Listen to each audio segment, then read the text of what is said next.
a certain scientist in United States who was working on the impact of cannabis on human consciousness.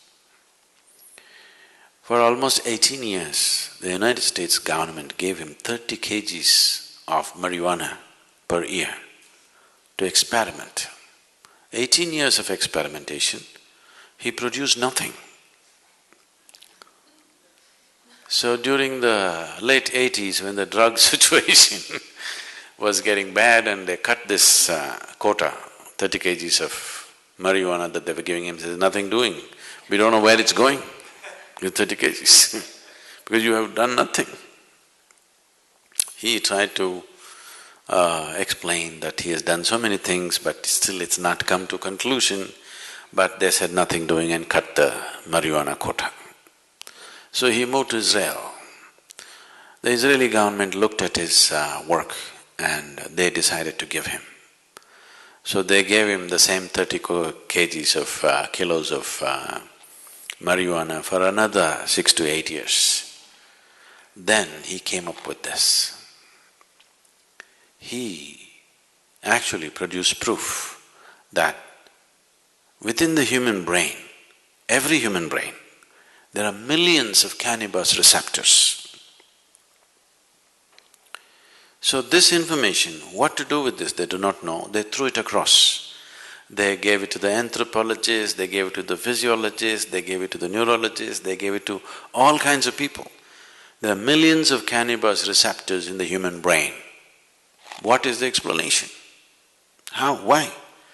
So anthropologists said maybe at some point in history, maybe everybody was doping. Which cannot be because in many parts of the world it doesn't even grow. So various kinds of explanations came, nothing sensible came out of it. Then the neurologists, after about 2.5 years of looking into this in various levels, they said, when human being is in a certain state of experience, the human system itself produces the necessary chemicals for which it is waiting.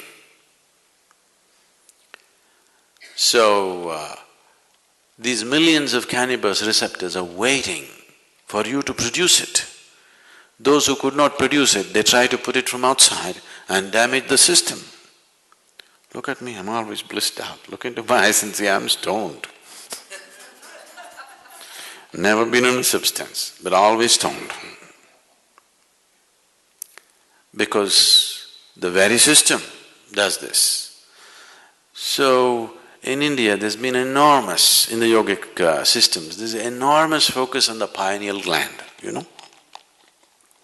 You know the pineal gland? For a long time, the modern medicine almost ignored it. They said, there are so many things in this body which we are not bothered about, it's because it's not concerned about day-to-day health situations.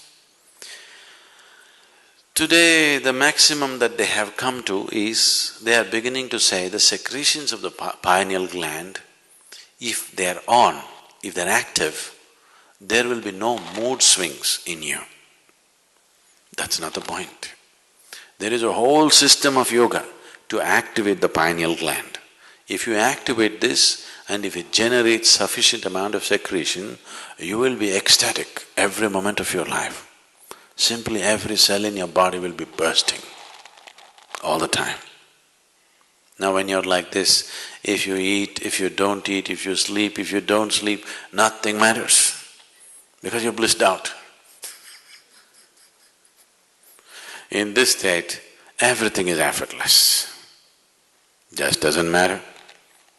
You can function at the best because you can effectively use your body and mind at its best. There's enough medical proof for this, only when you're in utmost pleasantness. Otherwise you cannot use your body, you cannot use your mind to its fullest. Both this body and this mind will… you can explore the full potential of what it is only when you are in a sustained level of pleasantness within you. Otherwise you are a damn issue by yourself. All the time you are an issue by yourself. It doesn't work. So, whatever the effort that human being is making, Whether he goes to the temple, goes to the bar, wants to go to heaven, this is the whole effort, isn't it? Isn't this the whole effort? He wants something larger than what is happening now to happen to him. Isn't it so? Isn't that the reason why he is drinking, why he is praying, why he is drugging and why he thinks he wants to go to heaven? He wants something more to happen, isn't it? Look at this simply. Something more will happen only if your perception is enhanced, not otherwise. Is that so? So the whole system of yoga is only focused towards enhancing your perception. If your perception is enhanced, something more, you don't have to look for it. It is happening in such proportions, you have to learn to handle it. Big things will happen.